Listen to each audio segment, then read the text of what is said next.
네, 안녕하십니까. 저는 현대아산에서 남북 경협을 담당하고 있는 백천호 상무입니다. 이렇게 코로나 상황이다 보니까 이렇게 온라인에서 만나 뵙게 됩니다. 오프라인에서 보면은 좀 더 생동감 있게 전달을 해드릴 것 같은데 오늘 제 발표 나름 많이 준비했으니까 기대하시고 들어주시면 감사하겠습니다. 그럼 대북 관광 사업 연역에 대해서 간략히 말씀을 드리겠습니다. 대북 관광 사업은 크게 4단계로 볼 수가 있는데요.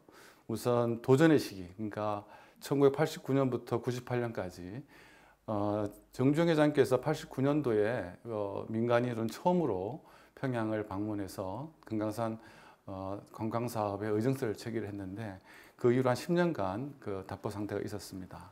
그리고 드디어 99년부터 금강산 관광이 중단되기까지 10년간의 협력과 도약의 시기, 그리고 금강산 관광이 중단되고 나서 2017년까지 실현과 역경의 시기가 있었고요.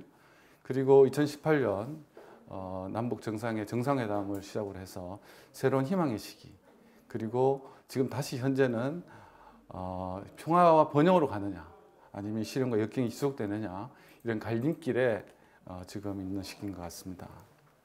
그럼 현 정세와 관광 사업에 대해서 간략히 살펴보겠습니다. 앞서 말씀드린 대로 북미 간의 하노이 회담이 결렬됐고요.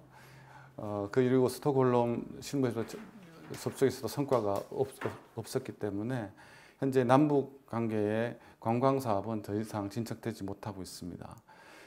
2018년도에 10월에 금강산 철거 문제가 있었을 때 우리 정부는 북측과 협상 공간을 마련하기 위해서 다양한 노력을 했습니다마는 올해 코로나 상황이 더 깊어지면서 우리 정부가 제안했던 북한 개별 관광 제안 역시도 현재 북측에서 아무런 반응이 없는 상태가 지속되고 있습니다. 그러면 우리 통일부에서 제안했던 개별 관광은요, 유엔과 미국 제재에 상관이 없는, 대상되지 않는 그런 사업이라고 생각합니다. 우선 북측에서 중국인 관광객들도 코로나 이전에는 많이 갔었지만 관광사업 특성상 북측에 벌크 캐시가 가는 게 아니고 우리 관광객이 가더라도 북측의 숙박비 그리고 식대 등 그 실비 위주의 대금이 지불되기 때문에 벌크 캐시의 문제도 없습니다. 하지만 과거와 같은 그런 대규모의 사업으로는 좀 변화가 필요한 것 같습니다. 그래서 규모와 방식 등에서는 차이가 있는 것 같습니다. 우리 정부에서 생각했던 3가지 방식을 살펴보면요. 우선은 민간 어떤 관광이라기보다는 우리 이산가족 그리고 사회단체가에서 주관하는 금강산 개성 개별 방문이 있겠습니다. 또 우리 국민이 중국을 통한다든지 제3국을 통해서 북측을 방문하는 관광이 있겠고요.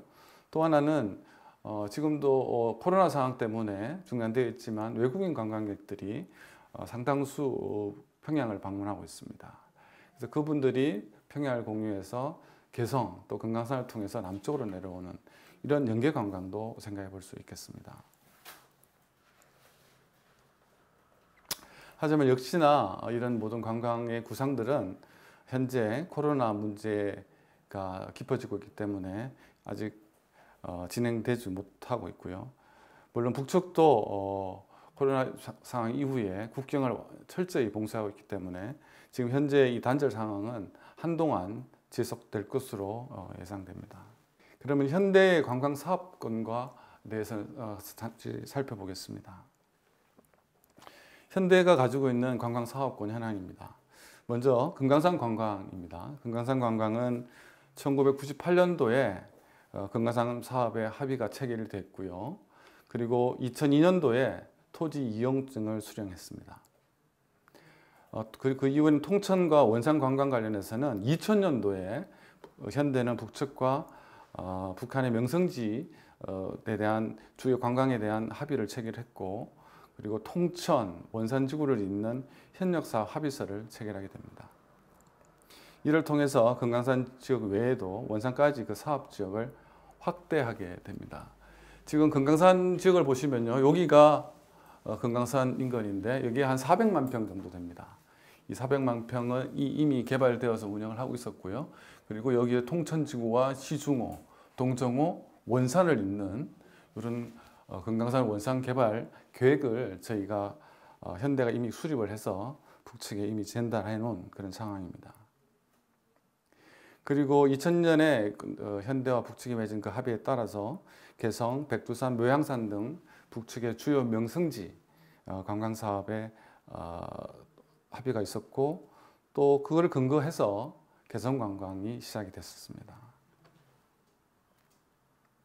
이건 표로 잠깐 설명해 드리면요. 현대는 그 북측과 SOC 관련 기간 산업 관련해서 합의를 체결했습니다. 이 2000년 8월인데요. 여기서 사업 범위가 상당히 크기 때문에 그래서 우선적으로 추진할 수 있는 사업, 여러분들이 잘 아시는 소위 말해 7대 사업권을 북측과 현대가 체결을 했습니다. 이런 사업권을 근거해서 금강산 관광이 실현이 됐고 그리고 개성 관광이 실현이 됐습니다.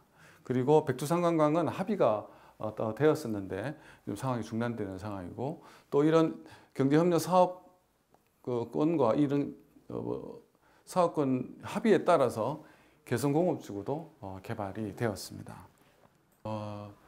앞으로 관광은 단순히 금강산을 가고 개성을 가고 하는 그런 단순 관광이 아니라 남측과 북측 그리고 중국과 러시아, 일본을 연계하는 연계 관광으로 발전돼야 합니다. 그러기 위해서는 항공과 육로, 크루즈를 통해서 관광이 충분히 이루어질 수가 있습니다. 지금 국내에서도 크루즈 관광을 많이 실시하고 있는데요. 이런 크루즈 관광이 연계된다면은 여기 보시는 바와 같이 부산에서 배를 띄워서 또 원산을 들르고 블라디보스토크로 가서 또 일본으로 가서 돌아오는 그런 관광도 할 수가 있고요. 그리고 서울과 개성, 평양을 연계한 그런 관광도 가능할 겁니다. 관광은 평화로 가는 여건이라고 했습니다. 이 관광이 어떤 다른 개발 사업하고는 다르게 상호 서로 간의 이익을 줄 수 있는 그런 사업입니다. 이게 단순히 관광이라는 것이 우리가 관광객을 가는 관광객만 좋은 것이 아니라 그 관광객이 가는 그곳에 있는 그 지역과도 그 지역에 사는 사람들과도 상당히 가까워지는 그런 사업입니다. 제가 98년도에 금강산에 처음에 갔을 때 그때의 생각을 돌이켜 보면은 북측에 계셨던 그런 북측 분들이 우리 표정들이 굉장히 경직되어 있었습니다. 저도 북측 사람이 무서웠죠. 말을 할 수가 없으니까 잘 몰랐기 때문입니다. 하지만 시간이 지나면서 서로 간에 충분히 공감을 하고 우리가 알지 못하게 조금씩 변해갔던 거죠. 개성공단도 마찬가지입니다. 개성 관광을 하고 개성공단을 할 때도 북측의 개성공단 같은 경우는 5만 4천여 명의 북측 근로자가 우리 남측 사람들과 같이 일을 했습니다. 처음에 얼마나 서로 모르기 때문에 경계를 많이 했겠습니까? 하지만 그게 시간이 지나면서 너무 서로 간에 이해를 하게 되고 그러면서 좀 더 가까워지면서 충분히 서로를 이해하고 공감하는 그런 상황이 됐던 거죠. 그래서 금강산 관광은 또 개성 관광은 단순히 버스를 타고 다녀오고 하는 관광뿐 아니라 이런 관광이 시작되면서 같은 인프라가 함께 개발이 될 수 있습니다. 금강산 관광을 시작하면서 도로가 놓여졌고요. 부두가 놓여지고 그리고 거기에 호텔들이 들어섰습니다. 그 호텔을 들어서기 위한 전력과 용수와 상하수도 시설까지 함께 개발이 되었습니다. 그 개발된 그 지역을 남측의 많은 우리 관광객들이 함께 관광을 했고 그걸 이용해서 관광이 추진됐기 때문에 관광은 단순히 명성지를 보고 오는 것뿐 아니라 그 지역 개발과 함께 자연스럽게 함께 확장되는 그런 효과를 줄 수가 있습니다. 지금 올해 연초에 개별 관광 얘기가 많이 나왔습니다. 개별 관광은 언제든지 코로나 상황만 진정된다면 바로 열 수 있는 그런 사업이 분명합니다. 하지만 한계는 있습니다. 지금 유엔 제재의 문제가 상당히 견고하기 때문에 시작은 할지 몰라도 좀 더 넓은 폭넓은 관광이나 안정된 그런 관광을 위해서는 유엔 제재 문제도 함께 좀 포괄적 제재 면제가 필요한 그런 상황인 것 같습니다. 제가 너무 짧게 말씀을 드렸는데요. 관광 사업을 지난 10년간을 진행을 했고, 그리고 중단된 상황에서도 개성에 공단을 운영해오면서 제일 느꼈던 점은 우리가 단순히 이 사업을 관광 사업만 보지 말고 우리 남쪽 사람과 그리고 북측 사람이 함께 공감할 수 있는 그런 하나의 장이라고 생각되고, 이제 현대아산도 언젠가는 재개될 그런 남북간의 관광 사업을 차분히 준비하면서 지금 이런 상황들을 잘 견뎌내도록 하겠습니다. 네, 이상 발표 마치겠습니다.